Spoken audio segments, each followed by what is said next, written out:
Washington maintient sa position, l'invasion de l'Ukraine par la Russie reste imminente. Les États-Unis assurent que Moscou est loin d'avoir retiré ses troupes de la frontière ukrainienne. De son côté, la Russie martèle qu'elle n'envisage aucune attaque et que les forces déployées partiront après les exercices militaires.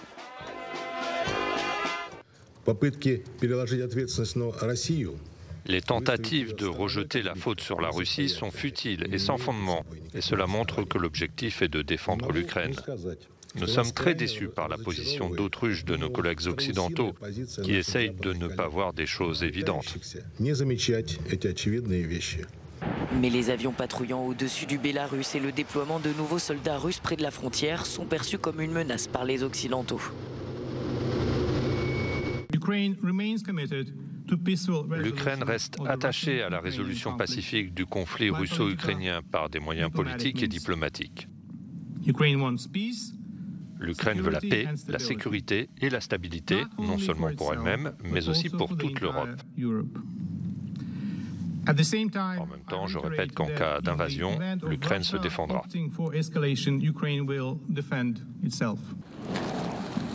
L'Ukraine accuse les séparatistes pro-russes d'avoir attaqué ce jardin d'enfants ici à Stanistia Luganska. Selon l'armée ukrainienne, 32 obus auraient été tirés sur la ville, la privant en partie d'électricité. Les autorités séparatistes de leur côté contestent et accusent en retour l'Ukraine de bombardements intensifs le long de la ligne de contact à l'est. Le président du Bélarus, Alexandre Loukachenko, s'est rendu ce jeudi sur un terrain militaire, là même où se déroulent des exercices conjoints avec l'armée russe. Des milliers de soldats sont ainsi déployés depuis plusieurs semaines, faisant craindre aux Occidentaux une invasion de l'Ukraine, pays frontalier. Cette situation inquiète la chef de l'opposition bélarusse, Svetlana Tikhanovskaya, qui vit aujourd'hui en exil en Lituanie. Elle s'est exprimée sur Euronews. Le territoire du Bélarus est utilisé par un pays tiers afin de mettre la pression sur l'Ukraine. Mais la population n'a aucune envie de se laisser entraîner dans une guerre. Le régime au pouvoir à Minsk se sert des exercices militaires et de la crise ukrainienne pour dissimuler la crise interne au Bélarus. Le régime de Minsk fait du chantage à l'Europe avec les migrants et maintenant il utilise la menace d'armes nucléaires. C'est une honte. Svetlana Tikhanovskaya va participer à la conférence de Munich qui s'ouvre ce samedi. Un rendez-vous annuel consacré aux grands enjeux sécuritaires et qui sera cette année dominé par la crise ukrainienne. Je compte aborder la question de la souveraineté du Bélarus lors de cette conférence de Munich. Car si les troupes russes ne quittent pas notre pays après le 20 février, alors cela créera une situation particulière. C'est pour ça que j'espère obtenir ici à Munich un maximum d'attention sur le sort du Bélarus.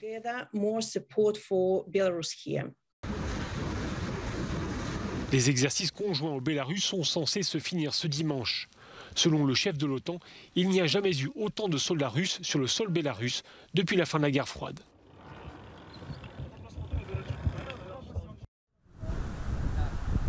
Les recherches pour tenter de retrouver vivante la jeune Maëlys, disparue lors d'une soirée de mariage, avaient tenu en haleine les Français en 2017.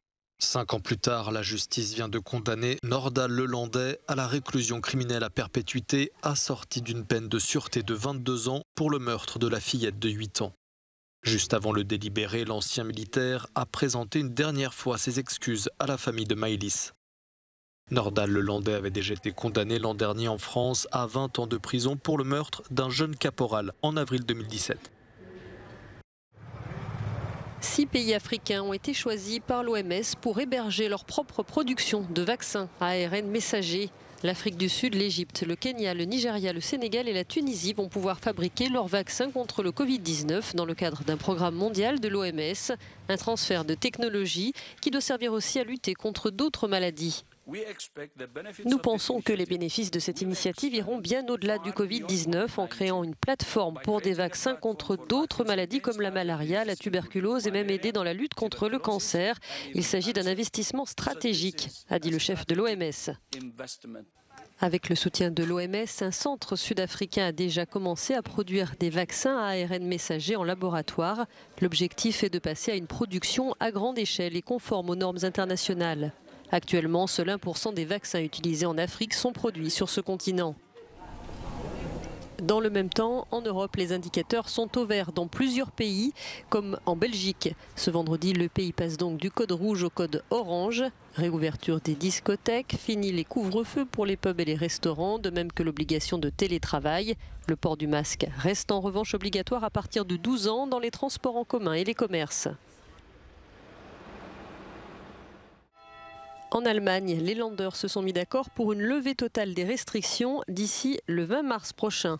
L'assouplissement se fera progressivement par étapes, une prudence liée à un moindre taux de vaccination, notamment chez les plus âgés. Les boîtes de nuit attendront le 4 mars pour rouvrir. Les personnes non vaccinées seront quant à elles autorisées à retourner dans les restaurants si elles peuvent fournir un test négatif.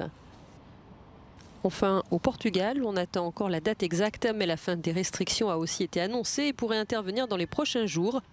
Le gouvernement a notamment fait savoir qu'il ne sera plus nécessaire de présenter un pass sanitaire pour accéder aux restaurants et aux hôtels. Opération d'envergure lancée ce vendredi par la police canadienne. Objectif, débloquer les rues du centre d'Ottawa. Elles sont paralysées depuis bientôt 3 semaines par un mouvement d'opposants aux mesures sanitaires. Leur mouvement contraignant le Parlement canadien à rester exceptionnellement fermé.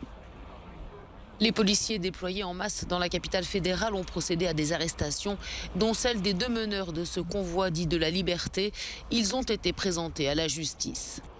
Minimisé au départ par les autorités, le mouvement de contestation canadien est parti de camionneurs protestant contre l'obligation d'être vaccinés pour passer la frontière entre le Canada et les États-Unis. Mais les revendications se sont étendues à un refus de l'ensemble des mesures sanitaires. Face à ce mouvement de contestation sans précédent, la ville d'Ottawa, la province de l'Ontario et le Canada dans son ensemble ont été placés en état d'urgence. Selon le ministre canadien de la Sécurité publique, les blocus illégaux aux frontières ont coûté des milliards de dollars à l'économie canadienne.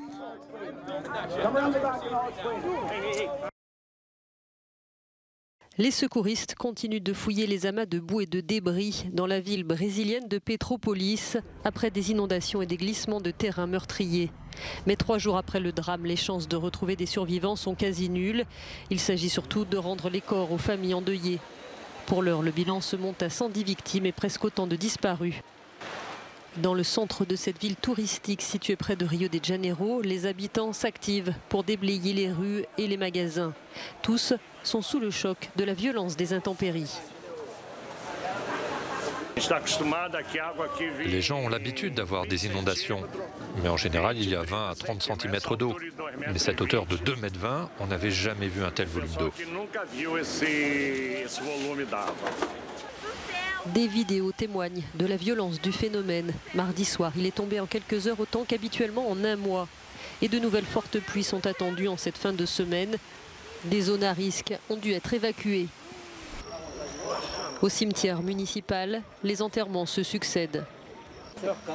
Le président Jair Bolsonaro devait se rendre ce vendredi dans les zones sinistrées.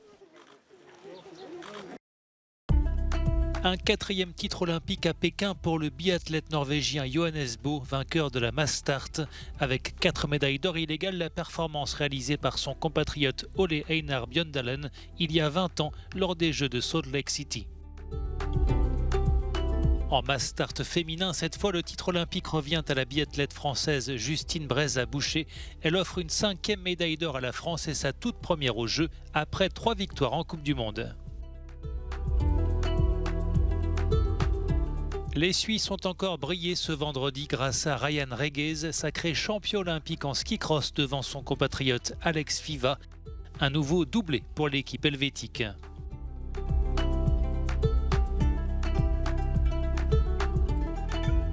Enfin, la star de ces Jeux, la chinoise Eileen Gu, a une nouvelle fois été sacrée, cette fois dans l'épreuve de halfpipe, après avoir déjà obtenu l'or en big air et l'argent en slopestyle.